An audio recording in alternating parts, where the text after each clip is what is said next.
From Korea to Germany.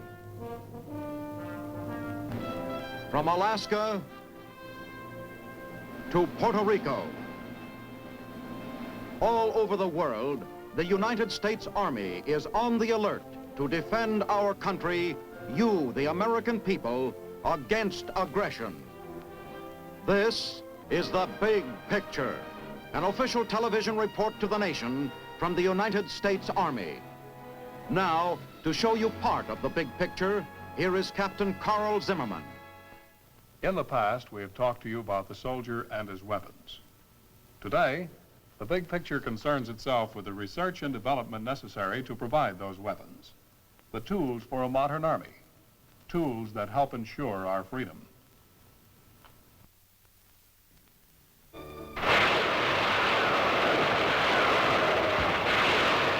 In World War II, the importance of technological warfare was fully recognized.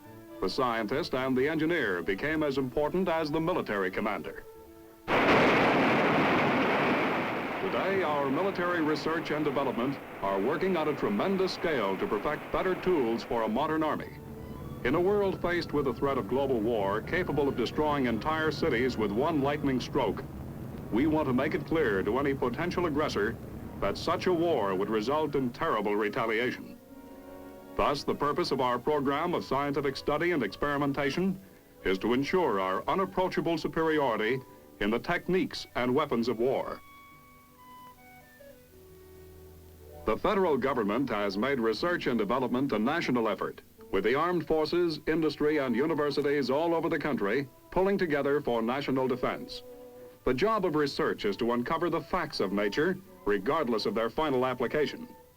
Einstein's theory of relativity led to the creation of the atom bomb, while early discoveries by Hertz and Tesla of radio echoes led to the development of radar. It is the job of development to take the facts uncovered by research and convert them into devices that will assure us technological supremacy. I'm a soldier, mister. I couldn't tell you too much about Einstein's theories, but I could tell you what it's like to take part in an atom bomb test held at Camp Desert Rock in Nevada. Soldiers of my outfit, the 11th Airborne Division, were issued film badges which would show the amount of radiation received. One badge was for our own safety, even though we would be stationed at a safe distance from the blast. The other badges were placed on each weapon and piece of equipment left for testing purposes, close to the blast area.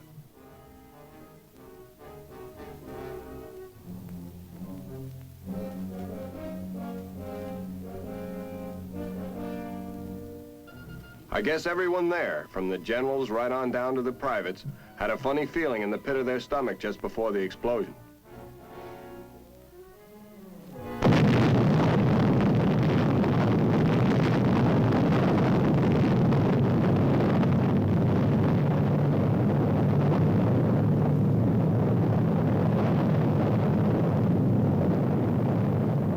How did we feel after the blast? Well, here's what one of the fellows had to say when interviewed by an Army reporter. Can you tell us whether you think that the orientation you had for this weapon prepared you for what you saw out here? Yes, sir, it did. How about the fear that you felt? Did they prepare you against that? Yes, sir, they did. They told us enough so that, well, our fear was cut down so much more than it was before the orientation that we hardly had any fear at all. Would you have a confidence that you'd be able to go right in there now and carry out your tactical mission a few minutes after the blast? Yes. How close do you think, now that you've seen it, you'd be willing to be? Well, sir, I'll tell you that after I see them positions up there. Well, you know you dug some foxholes about sir. a few miles away, and you're going to see just what things look like in there. Yes, sir. What are you going to do after you look at your positions? Well, if we look at positions, we'll pick up our weapons and we'll move in toward ground zero, see what the area looks like in there and toward... Did you feel now, after it's all over, that you've had a big letdown, that there's any disappointment in this weapon? No, sir, there's no disappointment. No disappointment. It's certainly a powerful weapon. I can't understand how anything so beautiful can be so destructive. After the blast, the radiation inspection teams go to work. They give the all-clear signal, and we know it's okay to move into the target area. Weapons and equipment are checked for damage by specialists. A battered tree shows the approach to the ground zero area after a successful test in which we learned something about the possibilities of close atom bomb support to troops in the field. Today, the idea of global war is most important in the military thinking of the great nations. Global war means fighting in every kind of climate, on every kind of terrain. Fighting carried on by highly trained forces, widely dispersed and swiftly maneuvered. An ability to bring overwhelming force immediately to bear on any portion of the globe as a warning to would-be aggressors. Research and development, therefore, improves equipment that will enable scattered troops to operate with more firepower and mobility. As an ordnance officer, I'm proud of the part we played in the development of the 280-millimeter gun, which, unlike the atomic bomb, can deliver an atomic or conventional shell on target in all kinds of weather, day or night. At this demonstration at Aberdeen Proving Ground, the public and military leaders got a good look at our 85-ton giant. The weapon can fire with accuracy at short range and is 4 times more accurate at long range than any mobile artillery piece developed prior to World War II. Despite its weight, the gun can travel on highways or cross-country and can even fit into a landing ship designed for amphibious operations. This new weapon can give the kind of devastating close support to ground troops never before available in the history of warfare.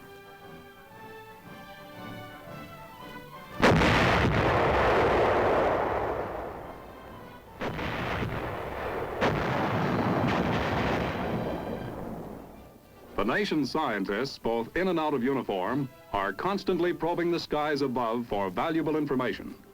At White Sands in New Mexico, rockets loaded with instruments instead of explosives are sent soaring miles above the Earth's surface to discover the secrets of the outer atmosphere. The flight path of these rockets are carefully checked by electronic and optical equipment.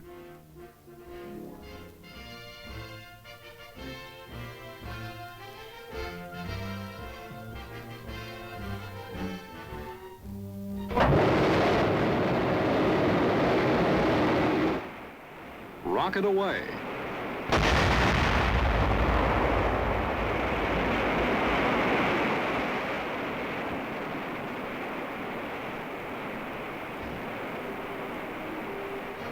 Specially designed telescopes and cameras trace the rocket on its rapid trip through space. Electronic devices compute the final results, and additional information becomes available for development of benefits for peace as well as weapons for war.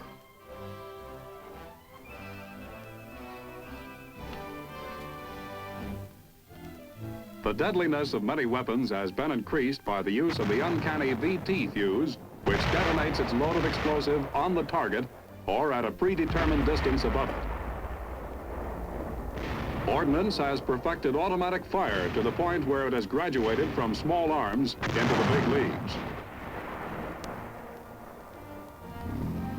Progressive engine design has created a much lighter power plant, as in the new Army M48 tank. The engine takes up even less space than the old model tank engines.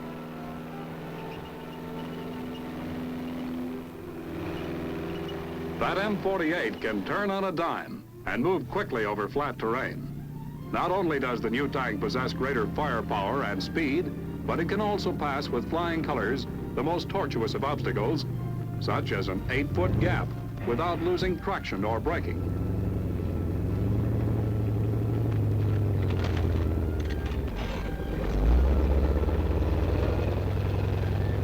Here indeed is a new iron fist for the Army that'll pack a terrific wallop.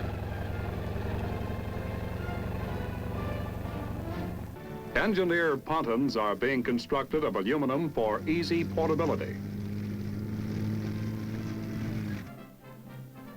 In addition, lightweight plastic assault boats have been developed, which are as strong and seaworthy as any metal boat, and yet may be mass-produced at far less cost. Let me tell you a story of how civilian industry came through for national defense. The Transportation Corps wanted to develop a new amphibious cargo carrier somewhat like the World War II Duck, but designed to transport heavy equipment such as tanks, trucks, and even small locomotives from ships offshore to supply points well inland from the beach. Models were constructed and tested. Industry planners put their heads together, and 13 months later, the first of the 60-ton amphibious cargo carriers known as the Bark was ready for delivery to the Army. Behind that rapid delivery date were hundreds of industry man-hours devoted to designing, building, and testing of this new tool for our modern Army. The need was great. We took up the challenge, and now we're mighty proud of a job well done.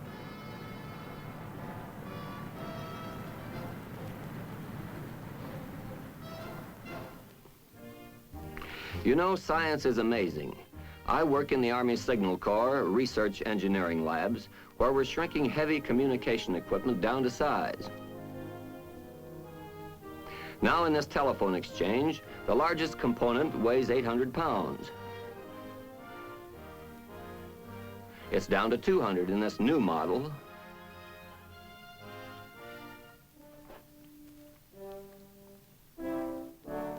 The bulky walkie-talkie no longer gives the soldier an aching back.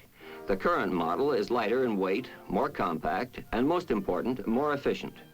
The old-style handy talkie has been redesigned for compactness in our Signal Corps Engineering Reducing Salon, making it much more powerful, since the unit now contains 14 tubes instead of the original 5. Yes, the World War II workhorse has been equipped with new power and a new look, which makes it more comfortable to use. Lighter materials have led to a new technique of aerial laying of communication wires. This new method saves precious fighting time by hurdling terrain obstacles. The theory of global warfare means that the highways of the air will be used for tactical purposes, forming the chief routes for attack and movement of troops and supplies. World War II saw the successful transfer of airborne troops with specialized equipment. Now, with increased portability of arms and material, military science is aiming at the goal of transporting complete armies by air, and Army research and development is dedicated to this major goal.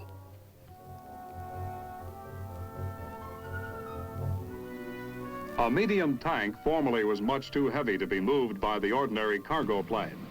Today, this lighter tank, stripped down, can be shuttled by air to the place where it is needed to support troops. Big trucks and heavy artillery may now be airdropped by using the newly developed cluster-type parachutes. Here, a 9,000-pound platform is dropped by air with the help of this new type chute.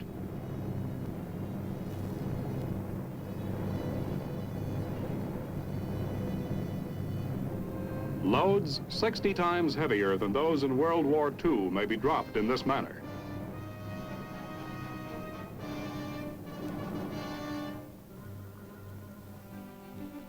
I'd like to tell you something about my job as a pilot in Army Light Aviation. Here are some of the planes that the Army uses for the 101 assignments that come up where a bigger plane would be useless. But the most spectacular tool of the Army Light Aviation program is the helicopter. Now, these gawky birds are capable of quickly moving troops and supplies in direct support of the infantryman, helping him accomplish his mission of gaining and holding ground. And don't let the awkwardness of these little giants fool you, for they play a big part in defending our country.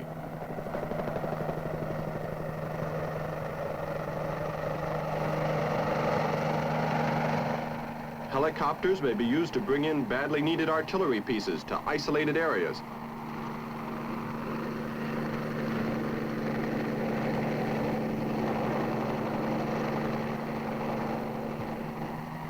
Air rescue work is performed that could not be otherwise accomplished by conventional aircraft. A quick exit from a tight spot can be a welcome relief.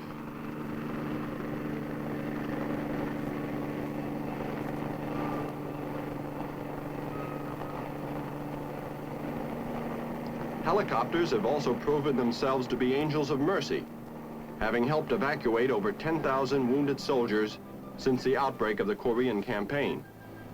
Quick evacuation probably accounted for the fact that 98 out of every 100 of those wounded men lived to tell about it.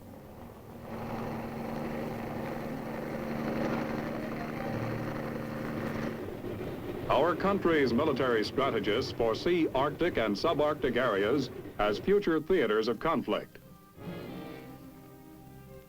At Big Delta, Alaska, the Army maintains an indoctrination and testing center where troops are trained to live and fight in the Arctic cold. The question of resupply of isolated stations is one of the major problems of the far north. The Army vehicle, known as the Otter, travels cross-country, proving its ability to travel over wind-swept highways as well as snowy wastelands. The Otter rendezvous with a sled dog team, and supplies are transferred. Like the pack mule in mountain terrain, dog teams are still useful where mechanized equipment cannot travel.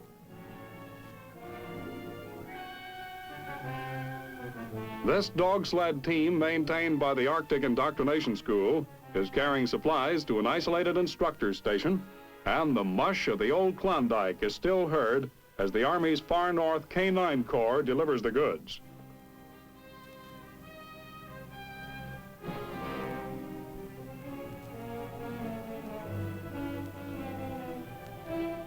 In a test area, 4 different kinds of tanks are put through a performance test where they are checked for their ability to move swiftly over the snow.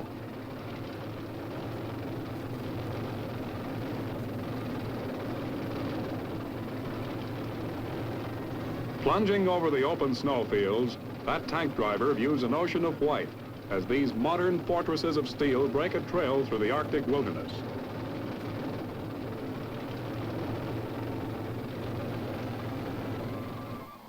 At the training center, infantry squads move out for a hike on skis and snowshoes.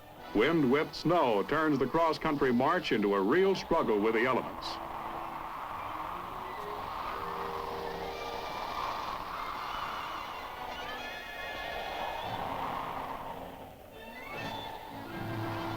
At a designated position, infantrymen set up their weapons. Other soldiers prepare for an overnight bivouac. A new wrinkle is the plywood igloo, an experimental unit larger and more comfortable than the conventional tent or snow igloo. The unit may be swiftly erected from prefabricated parts.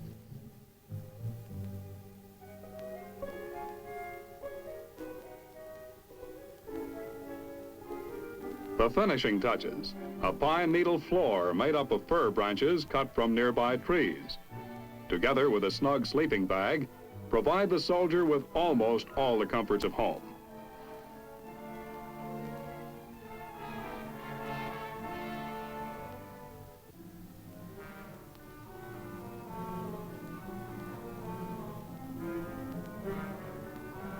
However, the extreme cold of these far corners of the world magnifies the strain of physical exertion. For at present, 75 to 90% of the soldier's time is given over to survival, leaving little time for military operations. We in the Quartermaster Corps know that every additional ounce the soldier has to carry means loss in operating efficiency. So a soldier's clothes are constantly being improved. This is an experimental vapor barrier cold weather suit developed by the Quartermaster Corps.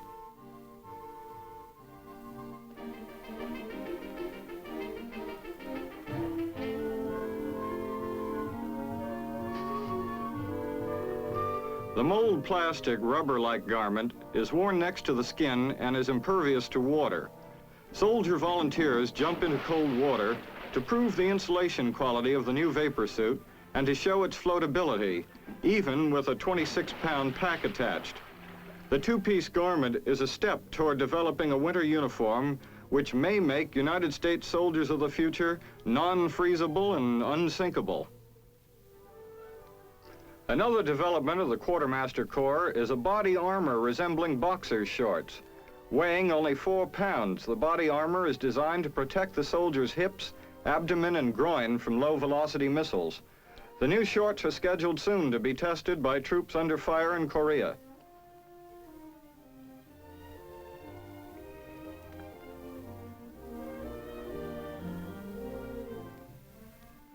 No research project is being studied more completely than that concerned with combat rations. Food packages are being jammed with greater nourishment than ever before and are being redesigned for more compactness and less weight.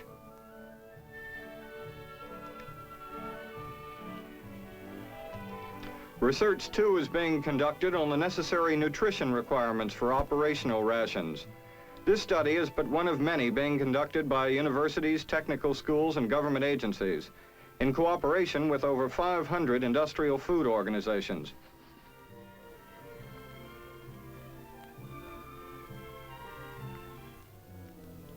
At the Army's climatic field station in the desert near Yuma, Arizona, the Quartermaster Corps studies experimental uniforms and items of equipment in relation to the intense heat. During exercise scorcher, soldiers sweat it out to provide important information for uniform and equipment design. Recording instruments register body surface temperatures as soldiers equipped with new items of Quartermaster issue prepare for a test hike over the hot sands.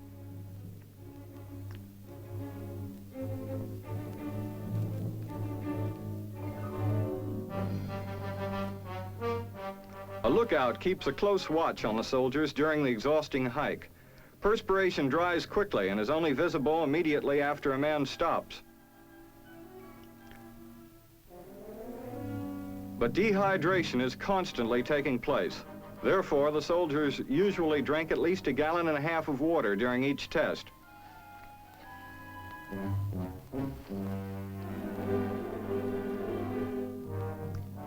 The Kroll test checks the performance of men and materials exposed to the arid wastes.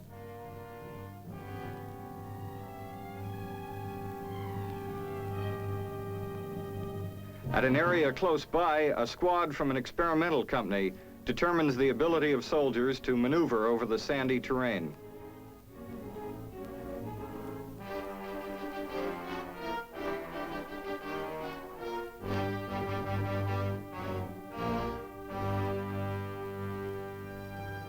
Today's ultra-mechanized Army demands exacting performance of machines.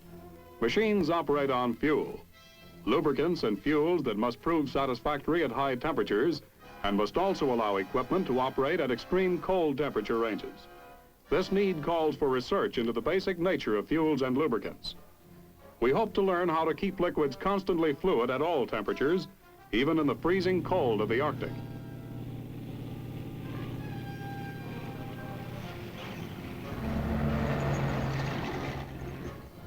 In projects such as this, the help of private industry is invaluable because of its tremendous resources and years of experience. The human machine is also under intense study to increase the stamina and resistance of the fighting man. Some of the greatest counter-weapons military science helped to develop were in the medical field.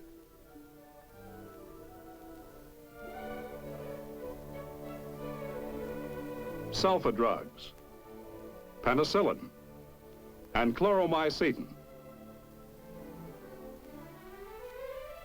While the many benefits of these germ killers are still being explored, military science has pursued studies in fields not ordinarily within the scope of civilian medicine. Carefully organized experiments were conducted as part of the Eniwetok bomb tests to determine the effects of burns, concussion, and radioactivity on living beings.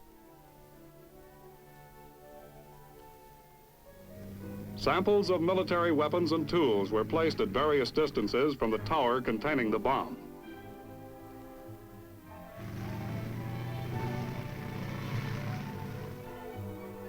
Delicate measuring instruments were put inside weapons in order to record valuable blast information.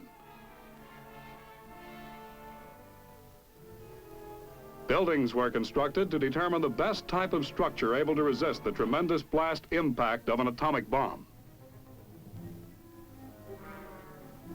The tower which housed the bomb stood on the Zero Island and was under armed guard day and night with rigid security measures in force.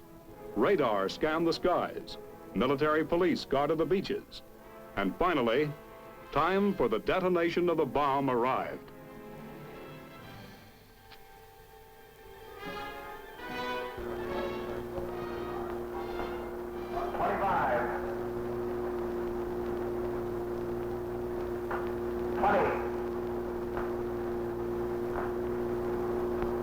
15,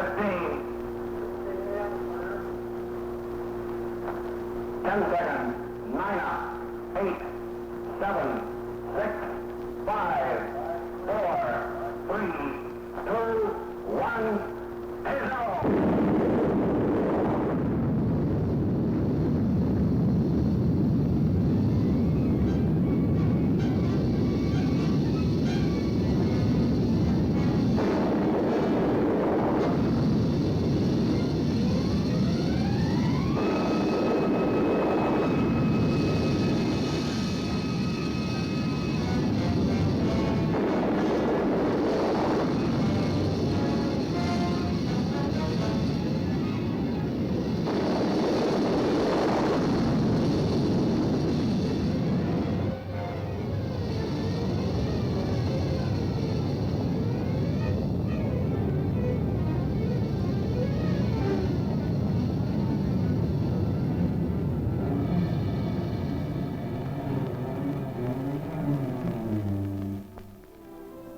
There is no frontier of human knowledge left unexplored by the scouts of military research and development. From their trailblazing, there will emerge a more secure America, a nation as nearly invulnerable to aggression as a strong military establishment armed by technological superiority can make it. Only we must not rest on the accomplishments of the past. Time and money are needed to produce the best tools and equipment possible. The price of liberty, a great American once said, is eternal vigilance. We must be watchful. We must be alert. We must be stronger than any potential foe. And that is the story of the challenge of technological discovery that is being met daily in factories and laboratories all over this country, enabling the United States to maintain a strong defense. We're proud of the men and women, both in and out in uniform, who in this way are helping preserve the peace. The Big Picture is a weekly television report to the nation on the activities of the Army at home and overseas. Produced by the Signal Corps Pictorial Center. Presented by the U.S. Army in cooperation with this station. You can be an important part of the big picture. You can proudly serve with the best equipped, the best trained, the best fighting team in the world today, the United States Army.